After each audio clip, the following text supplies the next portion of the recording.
Salim, ada semua bapak-bapak yang dulu menjadi penuntun kita bersama sekian dekade yang lalu. Saya sangat bergembira dan cemas apakah kita yang masih agak sedikit lebih muda ini akan bisa sesehat beliau pada usia nanti, dan apakah belum mendapat giliran untuk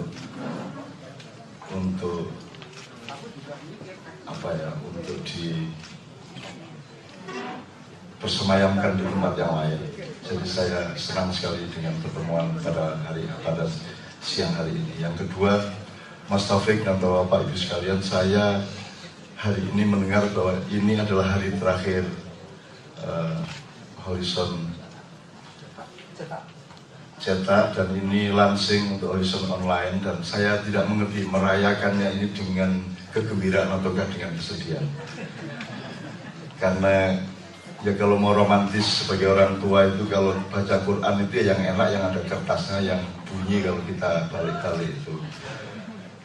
Begitu Quran di Android kan kita agak kebingungan apakah untuk pegang handphone kita mesti wudhu dulu. Nah sekarang Horizon itu puisi itu kan tetap estetikanya tidak hanya pada huruf yang tertera, tapi fontnya, kertasnya yang tidak terlalu putih di Horizon itu semua bagian dari estetika puisi dan karya.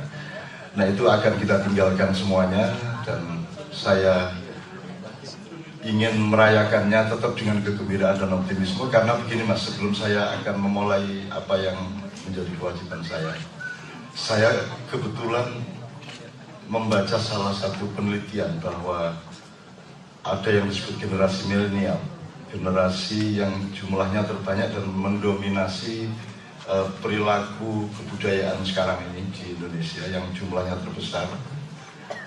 Itu memang mereka minatnya terhadap media cetak itu hanya 4%, terus televisi 19%, tapi kalau online, media online dan medsos itu 38 dan 38%. Jadi perubahan peralihan hijrahnya Horizon dari cetak ke online ini saya kira memang merupakan jawaban yang sangat akurat terhadap perkembangannya sekarang. Karena pembaca yang utama menjadi sasaran Horizon adalah generasi milenial yang kira-kira umur dari 18 sampai 38 tahun. Yang mereka memiliki ciri utama nomor satu generasi milenial ini adalah yang di kaki langit itu Mas. Itu pertama memang mereka IT addict. Jadi mereka sangat menjadi pelaku dari online gitu yang kita gaptek gitu Mas. Kemudian mereka juga punya kecenderungan yang sangat kondusif terhadap sastra. Misalnya mereka sangat concern terhadap kesehatan jiwa, sangat concern terhadap kesolehan. Mereka sangat concern terhadap kebebasan berpikir, kebebasan rohaniah dan seterusnya. Jadi memang ini ada generasi yang bukan anak kita. Mungkin mereka anak kita secara sejarah, tapi nilai-nilai yang muncul pada mereka itu seolah-olah ada guru yang lain dari langit. Ya saya tidak tahu. Tapi pokoknya ini ada anak-anak baru yang luar biasa, dan mereka juga aktivis sastra online. Jadi Horizon akan punya partner sangat banyak dengan entah majalah, entah apapun, atau sekedar blog-blog saja, tetapi aktivitas sastra sangat marak. Minimum 15 tahun terakhir ini Mas, dari kalangan generasi milenial itu. Jadi saya kira saya akan merayakannya tetap dengan senang, meskipun tidak bisa sambil seperti dulu ngopi, puting kerang, terus merokok dan baca Horizon. Karena Horizon itu hampir seperti Quran kalau bagi sastrawan dan penulis. Jadi kalau puisi saya masuk Horizon itu tuh agak sama dengan naik haji lah. Itu udah hebatnya, ada karu-karuan. Dan kita itu nunggu Horizon itu sampai stres lah. Kapan terbitnya itu kita tunggu, kita incer orang yang mengantarkan Horizon itu ke kios-kios itu dan seterusnya. Itu yang pertama. Yang kedua Mas Taufik, saya sudah mempersiapkan 15 halaman orasi ini, tapi saya tidak pernah yakin kepada isinya dan tidak pernah percaya bahwa itu tepat untuk Anda semua. Ada beberapa sebab, tapi saya kemukakan pelan-pelan. Yang pertama saya ingin melaporkan saja, kebetulan saya juga menyebut Brida Kusumba di makalah ini. Kemudian tadi anaknya Mbak Nino juga membawakan di Uzbekistan gitu ya. aku aneh, aku tiba-tiba teringat Umbu.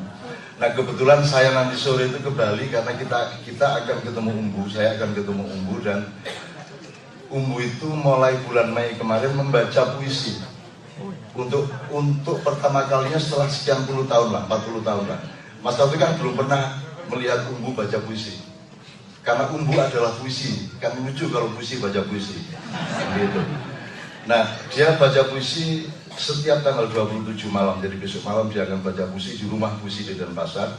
Kemudian Umbu ini selalu berpuasa selama 40 tahun setiap tanggal 27, Mas. Setiap 20, pokoknya dia sama 27 ini agak mistik lah dia. Pokoknya dia bulan Mei kemarin mulai tanggal 1 sampai tanggal 27 Mei dia berpuasa. Sebenarnya puasa tidak berat bagi seorang Umbu karena hidupnya memang puasa, karena yang disebut makannya Umbu dia cuma jam 7, 8, 9 pagi itu dia sarapan, setelah itu dia tidak makan sampai malam, sekali-sekali saja kalau ditraktir, kemudian makan lagi paginya gitu. Karena mustahil Umbu yang traktir, karena dia beda sama yang lain-lain. Jadi Umbu ini sangat puisi. Jadi ketika kemudian saya mengkaitkan dengan cerpennya Joni tadi, saya melihat kenapa ada kecemasan-kecemasan mengenai loudspeaker, kenapa Islam itu tampil ke manusia itu pada wilayah nizamiyah, thaqafiyah, pada wilayah simbolik kultural, ya tidak cukup substansial esensial gitu ya. Jadi Islam itu tampil dengan peci ya, tapi saya pakai peci ini hanya karena saya belum keramas, sehingga rambut saya akan tidak karu-karuan, sehingga ini tidak ada hubungannya dengan Islam. Ini hubungannya sama nasionalisme Republik Indonesia karena putih dan merah di atasnya. Itu karena kenapa umat Islam kita kayak gini, kenapa orang mementingkan simbol, kenapa Islam ditampilkan dengan peci, dengan hafal Quran, dengan serban, dengan segala macam yang sifatnya simbolik, karena mereka memperlakukan Islam secara ekonomi, tidak secara sastrawi. Ini bahasa saya. Karena 70% Al-Quran memakai bahasa sastra. Memakai bahasa sastra. Ambil satu ayat, saya akan jelaskan bahwa itu sastra. Jadi sastra itu bukan hanya benda, materi atau suatu dimensi, tapi sastra itu juga sebuah toriko, sebuah metodologi, sebuah getaran. Dia adalah sesuatu yang mengalir, dia bukan airnya, dia alirannya. Dia bukan udaranya, dia sapuannya, kan begitu. Dia bukan lautnya, dia gelombangnya. Itulah sastra. Maka karya sastra hanya salah satu alat untuk mengantarkan manusia kepada sastra. Dan saya ingin menegaskan bahwa sastra ini lebih daripada yang kita sangka selama ini. Lebih dari yang kita sangka. Kita pikir sastra hanya ada di horizon dan majalah-majalah. Tidak. Sastra ada di dalam dirimu sejak engkau belum lahir. Sastra ada dalam dirimu ketika engkau mulai digendong oleh ibumu. Itu semua sastra. Dan itu saya belajar dari Umbu.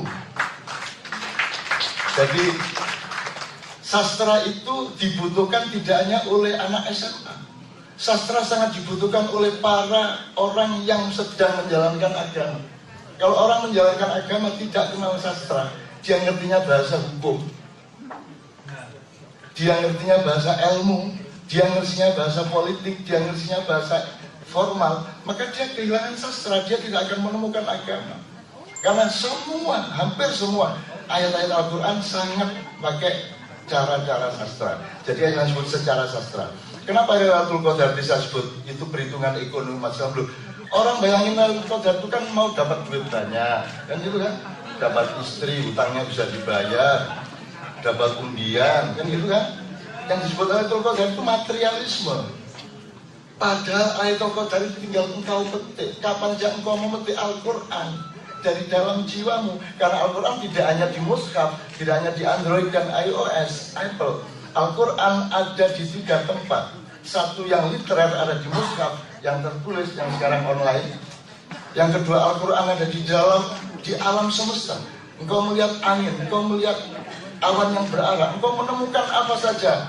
Kalau engkau memakai mata sastra, engkau akan menemukan Tuhan, engkau akan menemukan Al-Quran, engkau akan menemukan yang paling inti dari kehidupan.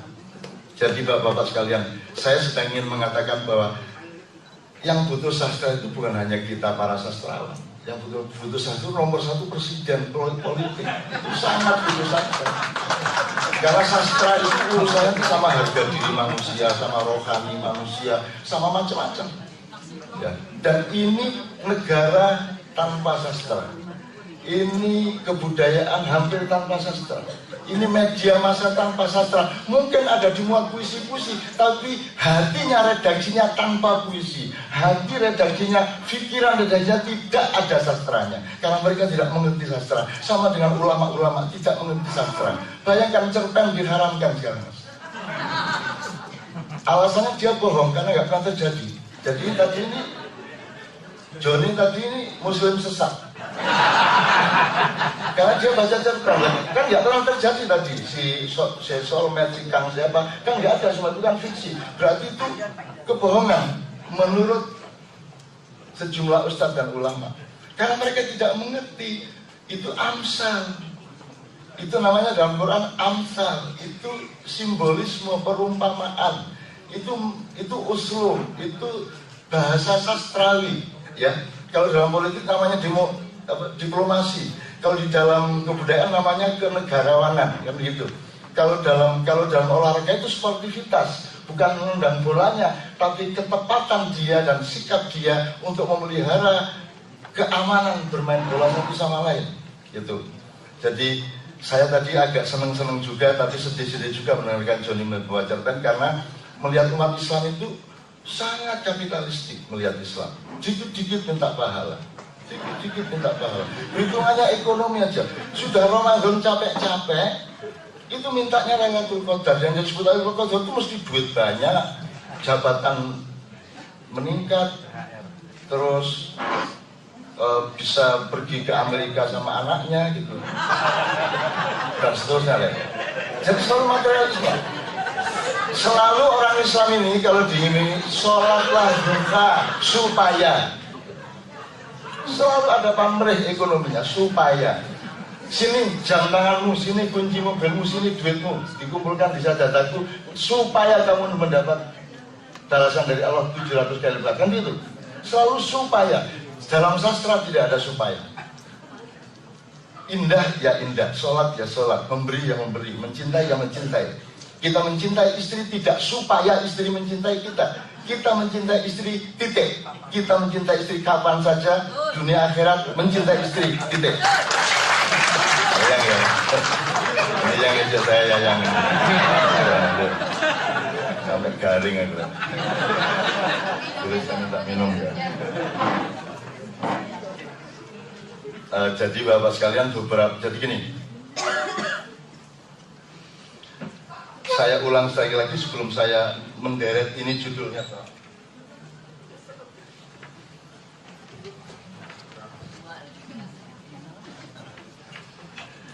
Jadi yang butuh sastra itu semua, asal Anda manusia Anda butuh sastra, karena sastra itu part of you. Allah sendiri menciptakan alam semesta karena rasa sastra, karena kerinduan, karena getaran, kan gitu. Dan kata-kata mengenai Tuhan, informasi mengenai Tuhan semua harus difahami secara sastra. Nggak bisa kalau misalnya Allah Maha Besar, terus Anda bayangin sak gunung gitu. Kalau Anda pakai bahasa materi sak gunung, kalau Anda Allah Maha Sayang terus suka gandeng orang itu, gimana? Kalau pakai bahasa sastra, Anda akan dinamis. Misalnya Allahu Akbar. Sorry, ini yang beragama tidak Islam. Saya hanya menjelaskan betapa dasarnya sastra yang menandakan manusia itu menjadi manusia karena ada sastra itu. Allahu Akbar itu maknanya bukan Allah Maha Besar. Maknanya adalah Allah yang Maha lebih besar. Kalau Allah Maha Besar, bahasa Arabnya Allahu Kabir. Kalau manusia An-nasu atau insanu kabir, K-nya yang panjang. Kalau Allah kabir, B-nya yang panjang. Tapi kalau akbar itu more than you feel, and always more and more, all the time more. Jadi setiap kali kita menemukan Allah lebih dahsyat daripada yang selama ini saya bayangkan. Terus ketemu pengalaman apalagi Allah lebih dahsyat lagi, maka dia sebut Allahu Akbar. Gitu. Makanya Allahu Akbar kalau bisa dinyanyikan dengan sapuan-sapuan seperti musiknya Bimbo yang membawakan. Kan bayangin kalau musiknya Mas Taufik dibawakan dengan jidot atau dengan dangdutan, kan nggak cocok. Kan ada level-level musik. Nah sekarang takbiran saja yang seharusnya tanpa bunyi yang lain, seharusnya kalaupun ada bunyi, kalau bisa sapuan atau tiupan, jangan pukulan. Nah sekarang kan resmi itu, Allah, gitu ya. Jadi iki drum band takbiran kan gitu. Jadi Bapak sekalian, saya kira kesadaran sastra ini betul-betul menurun luar biasa. Dan Harrison bisa hidup sampai 50 tahun dan sekarang kita launching online-nya. Itu menurut saya, kalau tidak Allah kasih KAT, kalau tidak Allah kasih Ford Foundation, kalau Allah tidak kasih hidayah kepada Mas Taufik dan semua yang selama ini bekerja bersama beliau keliling Indonesia, saya kira tidak akan pernah terjadi.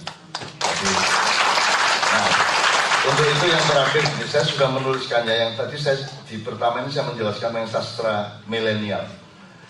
Itu jadi kategorisasi dan pemetaan pasar sastra sekarang itu sebenarnya sangat tinggi, tapi di kalangan anak-anak milenial umur 18 sampai 38 kira-kira.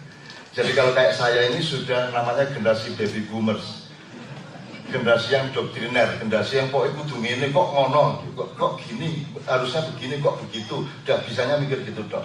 Dia tidak punya dinamika dan tidak punya tidak punya ruang yang luas untuk kemungkinan. Jadi sastra itu ruang kemungkinannya sangat luas. Bayangin kalau Beri Daku Sumba gitu ya, Beri Daku Sumba, terus dipahami dengan bahasa Badan Pertahanan Nasional. Iki karepe apa Mas Taufik iki? Pulau Sumba dikokon ngekekno dheweke ngono piye? Bagaimana what do you mean by Beri Daku Sumba? Apa pulaunya disuruh kasih? Oh banyak bagaimana? Terus bagaimana caranya? Penduduk Sumba itu saya di sini sudah sebut. Terus mereka ditransmigrasikan kemana penduduk Sumba kalau pulaunya diminta oleh Mas Taufik? Jadi kalau kita nggak paham bahasa sastra, rusak negara ini. Nggak ngerti, jadi presidennya nggak ngerti diplomasi, nggak ngerti ngomong halus, nggak ngerti ngomong yang agak yang pingpong gitu loh, atau biliar gitu loh. Nggak lantas kalau ngeguling tuh larinya ke sana, nggak, kan bisa begini kan gitu. Itu namanya sastra. Sastra punya kehalusan yang luar biasa. Ketika Allah mengatakan Rabbana ma khalaqta hadza batila, wahai Tuhan, tidaklah sia-sia semua ini engkau ciptakan. Itu kan yang ngomong bukan Tuhan. Tuhan ngasih contoh kalimat, dan yang ngomong harus kita. Rabbana berarti kita, wahai Tuhan, kita yang ngomong.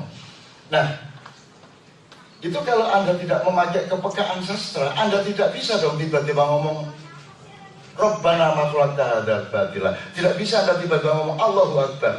Apanya yang Allahu Akbar? Kamu kok tiba-tiba Allahu Akbar? Apanya yang Allahu Akbar? Kan mesti mengalami dulu, meneliti dulu, mendalami dulu, menghayati dulu dan seterusnya, sehingga dia menemukan ya Allah tidak sia-sia engkau ciptakan apa saja, sehingga kita ucapkan Rabbana ma khalaqta hadza batila. Kita mengalami Ramadan 30 hari, kemudian kita menemukan kebesaran Tuhan yang luar biasa, yang ternyata tidak pernah kita ketemukan selama Ramadan berapa kali pun. Kemudian tiba-tiba kita bilang Allahu Akbar, terus malaikat takon opo sing Allahu Akbar itu, kan gitu. Apalagi sekarang ini Mas Taufik, orang berpuasa itu bagaimana, ada tawaran bagaimana cara berpuasa tetap kuat dan tidak lapar, kan gitu.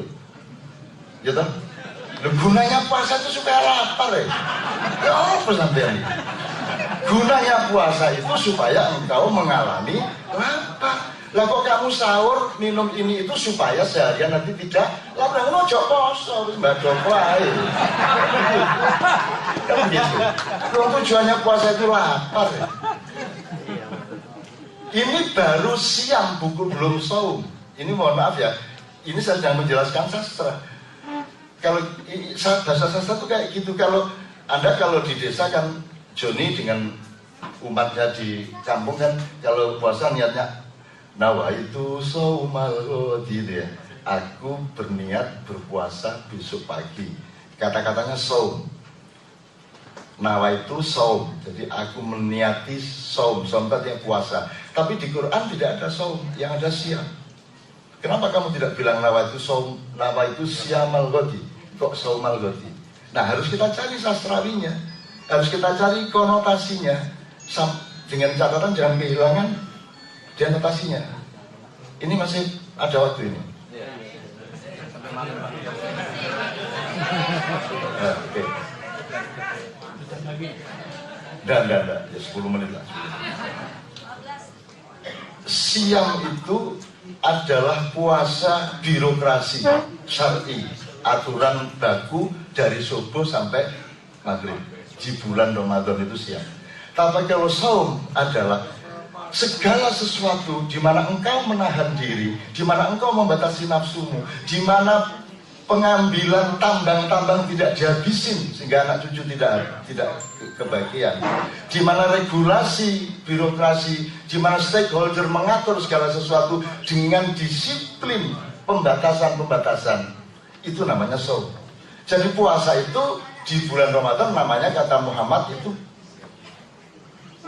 madrasah. Ar-Ramadhanu madrasatun. Jadi selama Ramadan itu kita masuk sekolah puasa. Untuk supaya setelah Ramadan kita benar-benar berpuasa di dalam politik, puasa di dalam policy, puasa di dalam kebudayaan, puasa dalam kehidupan sosial, puasa dari hedonisme dan seterusnya. Sekarang ini semua kosakata itu menjadi konotasi dan kehilangan denotasi. Mas Abenyun Sewu. Tadi misalnya imsak gitu. Semua orang selama Ramadan saya keliling kemana-mana saya tanya, imsak itu apa? Imsak itu tanda waktu 10 menit sebelum subuh. Lihat apa sih hari-hari? Imsak itu justru dimulai dari subuh sampai maghrib, itu imsak. Jadi kalau jam 1 siang itu mestinya masjid-masjid teriak imsak, karena sedang lapar-laparnya orang. Kasih dia peringatan, tahan diri, kuatkan diri, itu namanya imsak. Ayo dikendalikan, nafsunya dikendalikan. Jadi kalau bisa mulai Ramadan yang akan datang di masjid-masjid paling tidak sehari itu 3 kali lah. Jam 12 siang, jam 2 siang, terus jam 4 sore. Itu perlu imsak karena ini dianggap sudah dekat buka tapi masih jauh, dianggap dari jauh kok kayak udah dekat. Jadi kita perlu menahan diri lagi. Nah, perlu di masjid-masjid teriak imsak gitu ya. Wah, kalau itu bisa dilakukan saya senang banget. Meskipun Anda pasti akan dipacul kepala Anda. Lalu bagaimana? Wong imsak itu bukan tanda waktu. Imsak itu adalah caramu berpuasa itu dengan imsak. Jadi imsak bukan tanda waktu lagi. Ya apa ini negara kayak gini gitu. Bagaimana nih masyarakat kita ini? Jadi dari kosakata yang paling elementer kita sudah kehilangan denotasi. Kemudian kita hidup dalam konotasi yang bercabang-cabang dan berversi-versi kan begitu. Nah, sastra menurut saya adalah proses penjernihan kembali. Karena saya melihat sastra itu bukan hanya urusan, misalnya gini, orang agama perlu baca sastra, enggak. Terbalik kalau saya. Gitu loh. Untuk supaya paham agama kamu baca sastra.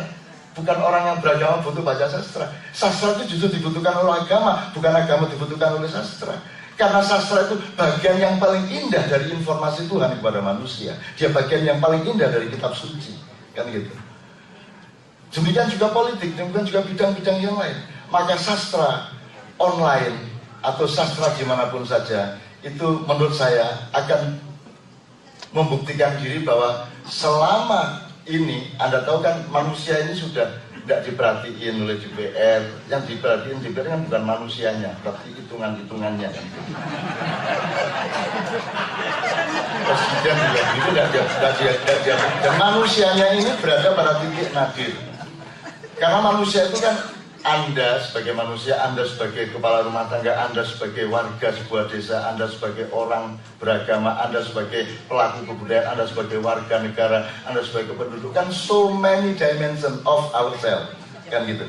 Nah, sastra tidak mengizinkan ketidakutuhan. Sastra melihat manusia secara utuh. Itu kan apa sejak berpuluh-puluh tahun yang lalu. Dengan sastra kita belajar untuk mengasah supaya bisa menemukan manusia secara utuh. Kira-kira seperti itu. Jadi saya di sini, ini pokoknya terakhir sekali ini saya sudah menulis panjang, tapi saya tidak tidak membacakan dan tidak membawakannya. Ini hanya kalau menurut Anda yang saya ungkapkan secara lisan tadi itu ada benernya, maka ini bisa membantu untuk nambah pendalaman-pendalamannya. Saya mohon izin bahwa apapun yang saya tulis itu Anda jangan percaya. Dan hendaknya semua manusia bilang begitu. Hendaknya semua ulama ngomong seperti itu. Dan hendaknya semua tokoh apapun ngomong begitu. Bahkan kalau bisa Umar bin Khattab, Abu Bakar As-Siddiq, Khulafaur Rasyidin, semua syekh kalau bisa selalu mengatakan, aku jangan kau percaya. Yang harus kau percaya adalah Allah dan Rasulullah Muhammad SAW. Kan gitu. Intinya gini, jadi kalau di sini ini benar, upamanya ini benar, ini belum tentu bagi saya benar nanti malam. Karena nanti malam mungkin saya mengalami sesuatu yang baru, enggak gini ini gitu, benar kan? Jadi jangan percaya kepada tafsir, kecuali engkau dibebaskan untuk mengalir, menghayatinya, dan berlayar di atas aliran sungainya, kan begitu. Maka yang kita sebut ini tadabbur. Di sini saya menjelaskan bedanya tafsir sama tadabbur. Ini ada sub-judul sangat banyak. Jangankan kok saya minta Anda percaya, Quran itu yang sudah pasti mutlak kebenarannya. Kalau ini kan relatif. Quran itu yang mutlak kebenarannya, yang dari pemilik segala hal, Allah Subhanahu wa taala, itu membebaskan Anda. Faman syaa'a falyu'min, faman syaa'a falyakfur. Kalau Anda mau percaya, percaya. Kalau tidak percaya, kafir. Tidak ada masalah. Tuhan tidak nangis kamu kafir. Tuhan tidak paten dan Tuhan tidak merengek-rengek meminta kamu beriman. Dan barang siapa sedih melihat orang-orang yang lainnya tidak beriman, Tuhan mengejeknya. Hei, sedih kamu ya? Gara-gara mereka tidak beriman kepadaku. Terus kamu mau bunuh diri ya, sana cari tali sana, kendat sana. Fala'allaka baqi'un nafsaka ala atharihim, ada baca surat Al-Kahfi. Kalau kita terlalu menyedihkan segala sesuatu yang sebenarnya Tuhan sendiri memiliki skenarionya, maka Tuhan akan mengejek. Apakah engkau akan bersedih hati, kemudian akan bunuh diri gara-gara orang yang kamu kehendaki untuk menjadi baik itu tidak baik-baik sampai hari ini. Gitu. Dan Allah kemudian mengatakan, kalau saya mau semua hambaku aku bikin beriman, tapi bukan itu yang saya mau. Lah terus sampean ya nopo kafir. Ya menengahin dan nopo kan gitu. Kamu diam aja, tunggu aja.